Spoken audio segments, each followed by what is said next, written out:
Alright guys, January's over. Self-improvement, 1 month progress. We made it. Let's go. I learned a lot in January. I learned a lot of mostly what not to do. Basically, I kind of figured out something important, I think. And I'm really excited to share what I've learned. So, I'm going to go through everything that I did right in January and everything I did wrong. I'm going to try not to talk for too long, and let's get to it. So, my goals for January were basically to be a workhorse. I wanted to get up early, go to the gym, work on YouTube, go to work, go home, and then work on YouTube and then go to sleep. I didn't really allow myself time for playing games, not working on stuff, like not being productive. So basically what that led to was every time of the day that I wasn't being super productive, I basically felt like worse and I was getting really stressed out. So mistake number one is not taking advantage of one of Jordan Peterson's tips, which is to, when it comes to making a schedule, to not have the schedule be a prison. It's to have the schedule be the day you want, right? So well, this is what I'm aiming for. How does that instantiate itself day to day, week to week, month to month? And that's where something like a schedule can be unbelievably useful. Google Calendar. It's like, make a damn schedule and stick to it. Okay, so what's the rule with the schedule? It's not a bloody prison. That's the first thing that people do wrong. They say, well, I don't like to follow a schedule. It's like, well, what kind of schedule are you setting up? Well, I have to do this, then I have to do this, then I have to do this.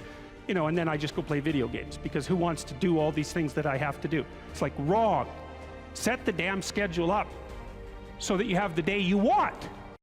I was scheduling a lot of things that honestly just weren't things I was capable of right now. Like, I'm not capable of spending all day working, and I know that. That's okay. And there's a lot of people out there that probably shouldn't try to spend all day working, because it's going to be really stressful. And when it comes to bad habits, you get really stressed out from working all day, these bad habits are just going to become things that you turn to feel better, because you're so stressed out. And if you're trying to quit your bad habits by replacing it with like being super productive and working, it sounds like a good idea, right?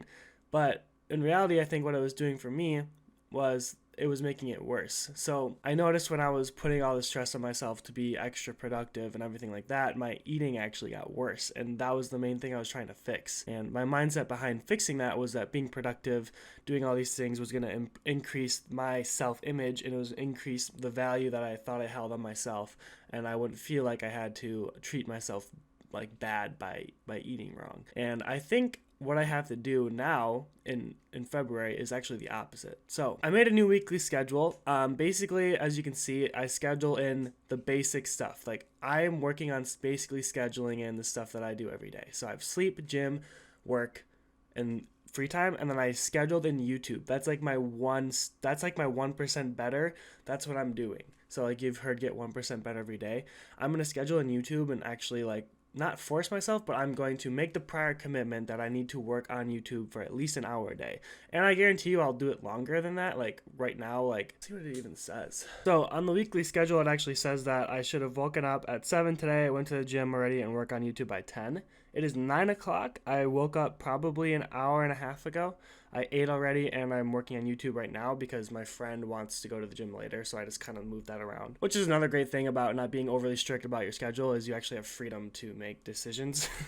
But my goal is for February to update this schedule every week and figure out what I do in those yellow spaces, like figure out what miscellaneous means. And this is going to lead me into the next thing that I was doing wrong, and this is more in the past few years of self-improvement, and this is where I have to try not to ramble. I was basically adopting a lot of personalities. Like, I was trying to find these ways of living, these habits, like things I should be doing, and just copying it and pasting it into my life. And I'm like looking for who I should be as a person. And I think it stems from just the initial like falling into that depression. Like, maybe I don't like who I am, so I don't know who I should be, so I should go figure that out.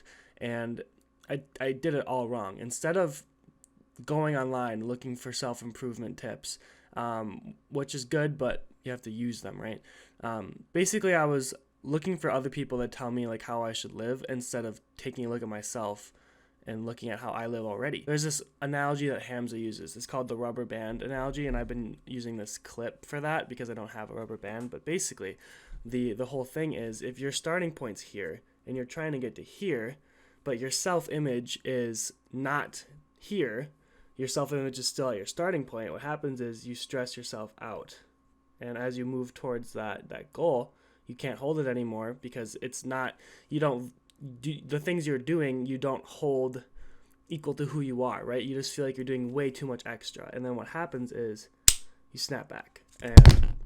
And I think I've been doing this whole system here, and you can tell it reflects in my YouTube channel from this. Look at when I start posting, when I stop, across all my channels for like the past few years. You can tell when I do this. It's because every time I start posting again, that's when I snap back and I'm recovering and I'm just starting here again. I think that's what I've been doing with adopting these like really polarizing, like really far one way ways of thinking.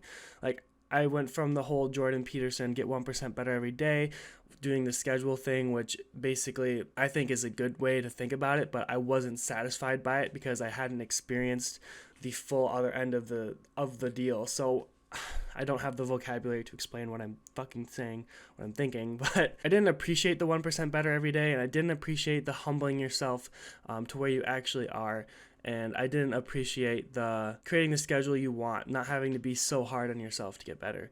Because first of all, I wasn't really taught that. And second of all, I can't appreciate it because I didn't experience the other side of it, which is the forcing yourself to be the absolute best person, the most productive, cutting out everything that you think is bad. This is the wrong way to do things. And I realize that now. And so what it led me to figure out was, well, how can I improve to where I'm not doing this, right? How can I improve to where I'm not putting so much stress on it so where the rubber band or the clip snaps back?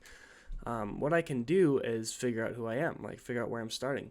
But I've spent all these years trying to adopt these self-improvement mindsets that I don't know how I thought before. Like I don't know who I was before because I was spending all this time trying to copy and paste other lifestyles into my own head because I thought, first of all, that what I was doing wasn't good enough and that what other people were doing was way better. So basically, I realized this about halfway through January when I adopted all these new habits of being extra productive and reading and dopamine detoxing and all this stuff, and it still didn't help me. I realized this and I was like, okay, I need to take a step back. And I need to let myself do what makes me happy for a little bit, because the dopamine detoxing and stuff, like I thought that would help me have like better eating control, because if I didn't crave that dopamine from eating bad food, then I would eat healthier food and it would still satisfy me.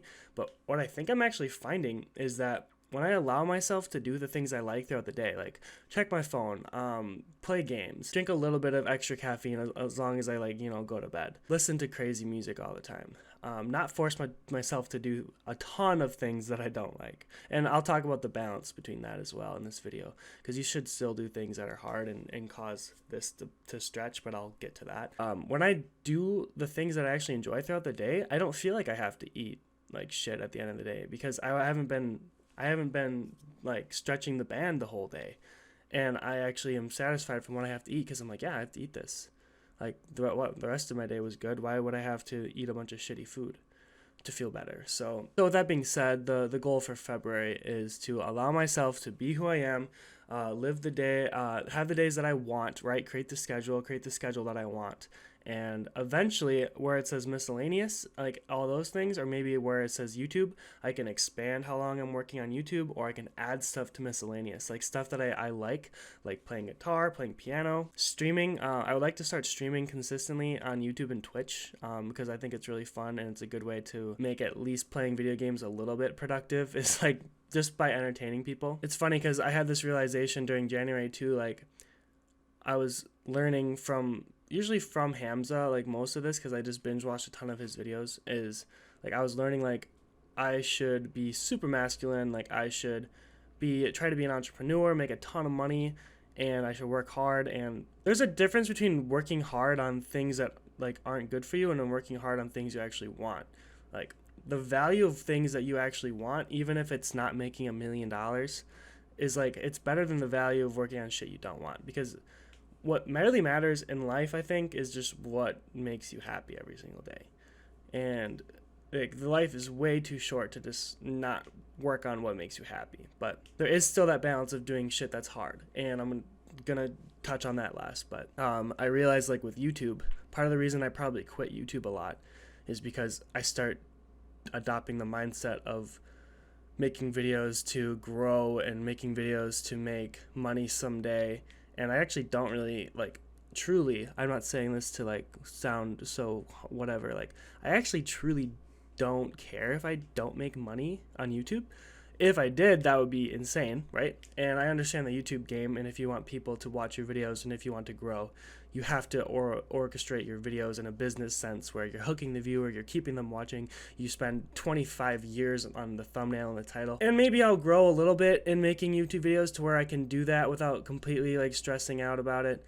But anything that makes YouTube hard, I'm just not gonna fucking bother doing, at least for February. I still want to create like high quality videos with the editing and with the recording and with the planning, because that sounds fun to me. But I want to make videos, first of all, that I want to make, not ones that I think will do well, not clickbaity stuff.